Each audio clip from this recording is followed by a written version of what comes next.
Hi అండి, అందరికీ నమస్తే. Welcome to Dasari vlogs. అందరూ ఎలా ఉన్నారండి? అందరూ బాగున్నారా?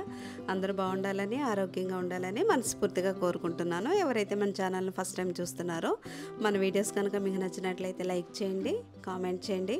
మీకు కొంచెం హెల్ప్ అవుతాయి అనుకుంటే మన ఛానల్ని సబ్స్క్రైబ్ చేసుకోండి. ఇదిగోండి, ఈరోజు అయితే ఇంకా మార్నింగ్ అనమాట. అనుకుంటున్నారా ఈ ఫ్యామిలీ ఏంటి పుచ్చకాయలు తినేస్తున్నారని? ఇంకా మాకైతే అలవాటు అయిపోయిందండి. ఇంకా మార్నింగ్ అయితే పొద్దున పూట మాకు ఇలా ఏదైనా సరే, పుచ్చకాయ కానీ కర్బూజా కానీ ఏవైనా ఇలా ఫ్రూట్స్ తినడం అలవాటు అయిపోయింది. మంత్రి గారి ఆశ్రమానికి కరెక్ట్గా మేము వెళ్ళి 1 year అవుతుందన్నమాట. ఈ సంవత్సరం నుంచి అయితే కంప్లీట్గా పొద్దున పూట మేము బ్రేక్ఫాస్ట్ కింద దోశలు ఇలాంటి ఇడ్లీలు వేస్తే చాలా తక్కువ అన్నమాట. ఇంకా పొద్దున పూట అయితే ఇంకా ఎక్కువగా 90% అయితే ఇలాగే జ్యూసులు కానీ ఫ్రూట్స్ ముక్కలు కానీ. మీరు అనుకోవచ్చు, ఆంటీ అలా పుచ్చకాయ ముక్కలు తినేయచ్చు కదా, ఇప్పుడు ఇదంతా ఎందుకు అని. తినేయచ్చండి, ఇందులో మనం ఏమీ కలపట్లేదు. చాలామంది ఏంటంటే అలా తింటేనే మంచిది, కరెక్టే, తింటేనే మంచిది కాదనట్లేదు. కాకపోతే మనం ఇందులో పాలు కానీ పంచదార కానీ బెల్లం కానీ ఇంకేదో అసలు ఏమీ కలపట్లే. ఎలా తీసిందో అలాగే మనం తాగామన్నమాట. అలా తాగడం వల్ల మనకు దోషం ఏమీ లేదు. అలా జ్యూస్ తాగితే చాలా హాయిగా అనిపిస్తుందండి. ఇంకా తర్వాత బ్రేక్ఫాస్ట్ కింద అయితే ఇదిగోండి మళ్ళీ చూడండి, పచ్చివి తిన్నాక వండిని దానికి గ్యాప్ ఇవ్వాలి అంటున్నారు కదా. కుక్ చేసినవి కానీ రా ఫుడ్ కానీ తిన్నప్పుడు గ్యాప్ ఇచ్చిందేనండి ఇది. బ్రేక్ఫాస్ట్ నుంచి నేను మార్నింగ్ నుంచి మనం ఈవినింగ్ వరకు ఏం చేసామా అన్నదే నేను చూపిస్తున్నాను మీకు. అందులో మేము కూడా గ్యాప్ ఇచ్చే తింటామండి, గ్యాప్ ఇవ్వకుండా అసలు అయితే తినం. ఇదిగోండి, నేనైతే ఒక పప్పాయ కోసాను. నైట్ ఏమో ఇంకా మా పాపను అన్ని రకాల గింజలు నానబెట్టమంటే ఇవే పెట్టింది. ఇందులో సోయాబీన్ కూడా ఉన్నాయి. ఇది మనకి థైరాయిడ్ ఉన్న వాళ్ళు గుర్తుపెట్టుకోండి, సోయాబీన్ అయితే తినకూడదు అనమాట. ఇప్పుడు ఒక గింజ అరగింజ మనకు తగిలితే ఏం పర్వాలేదు. అయితే ఇవైతే రాత్రి నానబెట్టి నీట్గా కడిగేసి నేనైతే కుక్కర్లో వేసేసాను. ఎందుకంటే ఇలా ధాన్యాల వల్ల పిల్లలకైతే మంచి పోషక విలువలు లభిస్తాయి, వాళ్ళకి మంచి ప్రోటీన్ కూడా అందుతుందండి. కొంతమంది పిల్లలు సన్నగా ఉన్నా ఇలాంటి ఫుడ్ కూడా తీసుకోవచ్చండి. వెయిట్ ఎక్కువగా నేను పిల్లలకి ఎక్కువ ఇస్తానండి. నేనైతే కొంచెం కీర ఈ ఏవైతే మేము ధాన్యాలు నానబెడుతున్నామో గింజలు అవి తక్కువగా నేను తీసుకుంటాను. ఎందుకంటే పిల్లలు బరువు పెరగాలి అనుకున్న వాళ్ళకి మనం పీనట్స్ నానబెట్టిన అలాంటివన్నీ పిల్లలకి ఎక్కువ ఇస్తాను. నేను తక్కువ ఉండేటట్టు చూసుకుంటాను అనమాట, ఎందుకంటే బరువు తగ్గాలి కాబట్టి. ఇదిగోండి, మా పాపకి అయితే ఈ రాగి జావ చాలా ఇష్టం, అందుకే రోజు ఒక్క స్పూన్ వేసన్నా కాస్తాను. ఈరోజు కూడా కాసాను అనమాట. ఇందులో ఒక్కోసారి తేనె కూడా వేసుకోవచ్చు, బెల్లం వేస్తే ఆ టేస్ట్ బాగుంటుంది. పిల్లలకి ఇలా కూడా ఇవ్వచ్చు. ఎక్కువ 90% నేను ఎక్కువ పిల్లలకి ఎక్కువ ఇలా ఇస్తానండి. ఇంకా నేను క్యారెట్ కీర అలాంటివి ఎక్కువ ఉన్నాయి, నేను తీసుకుంటాను.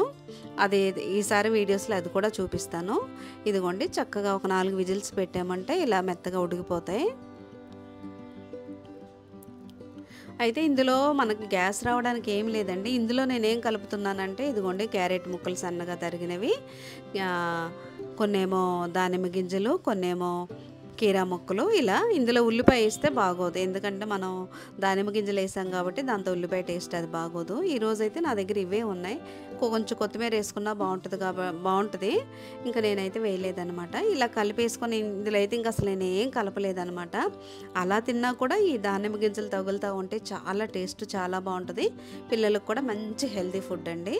ఇదిగోండి, ఇంకా మా పెద్ద బాబుకి అయితే ఇలా రెడీ చేశాను నేను. ఇదిగోండి, కొంచెం రాగి జావ ఇలా ఇవైతే వేయించి పెట్టుకున్నాను, మీకు చెప్పాను కదా. దానిమ్మ కొన్ని కర్బూజా గింజలు అవన్నీ అలా పైన చల్లుకుంటే బాగుంటుంది. ఇదిగోండి, కొన్నేమో మన దగ్గర ఏ ఉంటే అవన్నమాట. ఈ డేట్స్ గురించి చాలామంది అడిగారు, లింక్ పెట్టాను చూడండి. ఇవైతే ఆన్లైన్లో కొంచెం ఎక్కువ రేటు ఉన్నట్టున్నాయండి. నేనైతే సూపర్ మార్కెట్లో, విజయవాడ మోడర్న్ సూపర్ మార్కెట్ అని ఉంది, అక్కడ తీసుకున్నాను నేను ఇవైతే చాలా బాగున్నాయి. ఈసారి ఆన్లైన్లో విజయవాడలో ఉన్న వాళ్ళు అయితే చూడండి, లేకపోతే మీరు ఎక్కడ సూపర్ మార్కెట్కి వెళ్ళినా ఈ కంపెనీ ఒకసారి ఆ బాక్స్ మీద కంపెనీ పేరు అది ఉంది కదా, అది చూసి మీరు తీసుకోండి. అవైతే ఎక్కువ తీపి లేవండి, బాగున్నాయి, అందుకనే నేను మీకు కూడా చెప్తున్నాను అనమాట. ఇదిగోండి, ఈ పప్పాయ ప్లేస్లో మన దగ్గర జామకాయలు ఉన్నా లేకపోతే ఇంకా పుచ్చ ముక్కలు ఏవి ఉన్నా వేసుకోవచ్చు అనమాట. ఇంకా మన దగ్గర ఏవి ఉంటే అవి ఇలా బ్రేక్ఫాస్ట్లో ఇలా తిన్నామంటే మనకైతే చాలా లైట్గా అనిపిస్తుంది. షుగర్ ఉన్నా థైరాయిడ్ ఉన్నా లేని వాళ్ళకి కూడా చాలా లైట్గా ఉంటుందండి. మనకేం బరువుగా ఉన్నట్టు లేకపోతే తల తిప్పినట్టు అస్సలు అనిపించదు. ఇదిగోండి, పైన అయితే నేనైతే కొన్ని కుండీల్లో మొక్కలైతే వేసి వేశాను. కొన్ని ఆ విత్తనాలు లింక్ అడిగారు కానీ ఇవి సరిగ్గా రాలేదని మీకు లింక్ పెట్టలేదు నేను. అయితే నాకు మెంతులు కూడా ఇప్పుడు బాగా వస్తాయి. ఇంట్లో ఉన్న మెంతులే వేస్తాను. ఈ ఎండలకి ఏంటంటే అస్సలు సరిగ్గా పెరగట్లేదు. అయితే పెరిగిన వాటిని కూడా పక్షులేమో ఇలా పీకి పడేస్తున్నాయి అన్నమాట, ముక్కలు ముక్కలు చేసి. అందుకనే పాత దోమతెర ఉంటే వాటికి వేశాను నేను. సరే కొంచెం కోసి ఈరోజేమో మల్టీగ్రెయిన్ చపాతీలో వేస్తే తోటకూర కానీ ఇలా మెంతికూర కానీ సన్నగా కట్ చేసి వేసుకున్నాం అనుకోండి, పుల్కా కానీ చపాతీ కానీ చాలా టేస్ట్ బాగుంటుంది. మనకు ఆకుకూర కూడా దాంతోపాటు వెళ్తుంది అనమాట. ఇదిగోండి ఒక గుప్పుడు మెంతికూర వచ్చింది. ఇప్పుడు మెంతికూర అయితే నాకు చాలా బాగా పెరుగుద్ది. ఈసారి ఎండల మూలన ఎక్కువ వర్షాలు లేకపోవడం వలన ఇంకా సరిగ్గా అయితే పెరగలేదు. ఇదిగోండి ఆ మల్టీగ్రెయిన్ పిండిలో అయితే మనం సన్నగా ఇలా మెంతికూరను కట్ చేసి వేసుకున్నామంటే పుల్కా బాగుంటుంది. మనకేమో ఆకుకూర కూడా ఎక్కువగా వెళ్తుంది అనమాట. షుగర్ ఉన్న వాళ్ళు కూడా తప్పకుండా ట్రై చేసి చూడండి. పిల్లలకు కూడా బాక్సులో ఇలా పెట్టేయండి, బాగుంటుంది.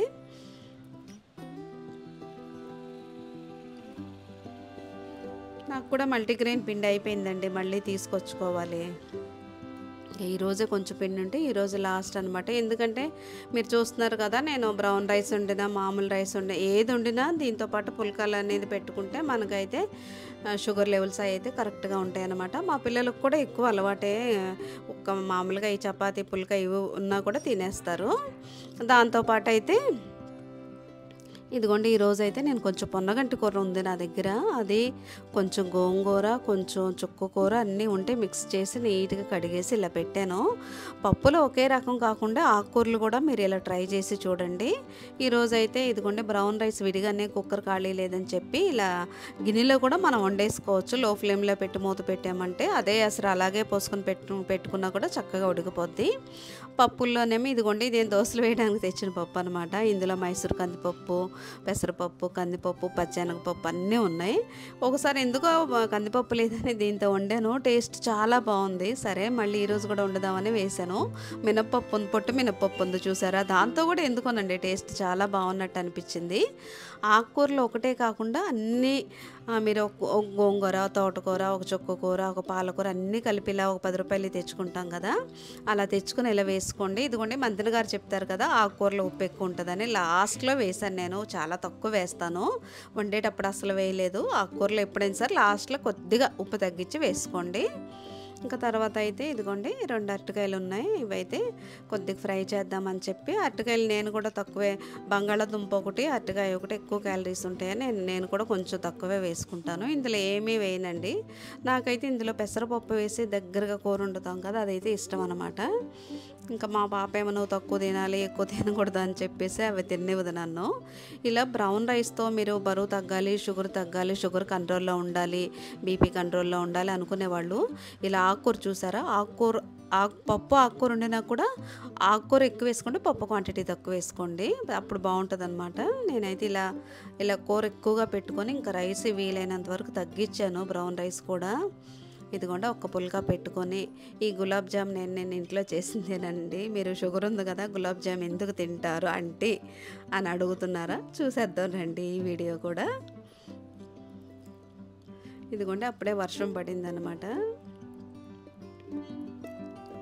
ఇంకా మధ్యాహ్నం ఏదో ఒకటి చేస్తాను. అయితే ఆయిల్ ఫుడ్ ఏదో ఒకటి చేద్దామా, చక్రాల జంతికలు ఏవో ఒకటి చేద్దామంటే ఇంకా మా పాప అయితే వద్దు ఆయిల్ ఫుడ్ వద్దు, నెలకి ఇంత ఆయిలే మనం వాడాలి, ఎక్కువ ఆయిల్ వాడకూడదని కొన్ని కండిషన్లు పెడతాను మా పాప. అందుకని ఏం చేయలేదు ఈరోజు. ఇదిగోండి నా దగ్గర గులాబ్ జామ్ ప్యాకెట్ అయితే ఉంది, ఉంటే సరే గులాబ్ జామ్ చేద్దామని చెప్పి ఇదిగోండి కొంచెం చల్లారిపోయిన పాలతో ఇలా కలుపుతాను అనమాట. నేనైతే ఇలా చేస్తాను. ఇదిగోండి నీట్గా చుట్టేసుకున్నాక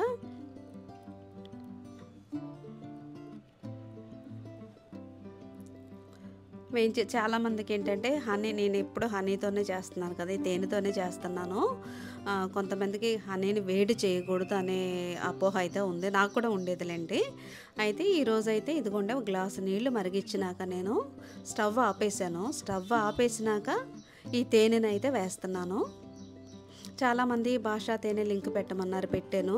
ఈసారి ఎలా ఆర్డర్ చేయాలో కూడా నేను క్లియర్గా ఒక వీడియో అయితే చేస్తాను చూడండి. నాకు కూడా ఫస్ట్ రాదు, మా పాప దగ్గరే నేర్చుకున్నాను నేను కూడా. అయితే ఇదిగోండి, స్టవ్ ఆపేసిన తర్వాత నా దగ్గర ఎన్ని గులాబ్ జాములు ఉన్నాయో చూసుకొని నేను అంతే పాకం చేసుకున్నాను. ఇదేం అంటే తేనె వేడి చేయకూడదు అనుకునే వాళ్ళైతే ఇలా ట్రై చేయండి. స్టవ్ ఆపేసినాక తేనె వేసాం కదా, కొంచెం ఇలాచీ పౌడర్ వేసేసి ఇదిగోండి మనం వేయించుకున్న గులాబ్ జామ్ అయితే ఇలా వేసేసుకోండి. కాసేపటికి చూడండి కరెక్ట్గా పీల్ చేసుకున్నాయి. మామూలుగా మా పిల్లలు కూడా ఎక్కువ తీపి తినరు అనమాట. కావాలి అంటే మనం దీనిపైన కొంచెం తీపి సరిపోదు పిల్లలకి అనుకుంటా కొంచెం హనీని ఇలా వేసుకోండి. ఆ టేస్ట్ అయితే చాలా బాగుంటుంది. ఎక్కువ తీపి ఉండదు, మనకైతే స్వీట్ అయితే మేము కూడా ఎక్కువ తినమన్నమాట, ఎక్కువ అనిపించదు, చాలా బాగుంటుంది. మీరు కూడా తప్పకుండా ఈసారి గులాబ్ జామ్ చేసుకుంటే అలా ట్రై చేయండి. ఇంకా డిన్నర్ వీడియోలు అయితే చేస్తున్నాను కానీ ఫోన్లో నాకు ఎక్కువ స్పేస్ లేకుండా అయిపోతుందండి, వీడియో కూడా లాంగ్ అయిపోతుందని పెట్టట్లేదు. ఇంకా నెక్స్ట్ అయితే డిన్నర్లో మేము ఏం చేసామనేది కూడా మీకు క్లియర్గా చెప్తాను. ఈ పుచ్చు గింజలు, గుమ్మడి గింజలు తెచ్చినవన్నీ అయితే ఒక డబ్బాలు ఇలా వేసుకున్నా. పుచ్చు గింజలు అవన్నీ ఇలా నానబెట్టేసుకొని కొన్ని డేట్స్ వేసుకొని పక్కన ఏదో ఒకటి జాంకాయ ఏదో ఒకటి ఉంటే అది తినేసి పడుకుంటాం అనమాట ఒక్కోసారి. ఇంకా పిల్లలకి మధ్యాహ్నం ఇంకా నేను నైట్కి మళ్ళీ అయితే వంట చేయను, మధ్యాహ్నం ఏమైనా ఉంటే పెడతాను, లేకపోతే ఏమైనా ఫ్రూట్స్ ఉన్నా నట్స్ ఉన్నా పిల్లలకి అయితే ఇస్తాను. ఈరోజు వీడియో అయితే ఇదండి. ఈ వీడియో మీకు నచ్చింది అనుకుంటున్నాను. నచ్చితే లైక్ చేయండి, కామెంట్ చేయండి. రేపు నెక్స్ట్ ఇంకో మంచి వీడియోతో మళ్ళీ కలుద్దాం. బాయ్ అండి.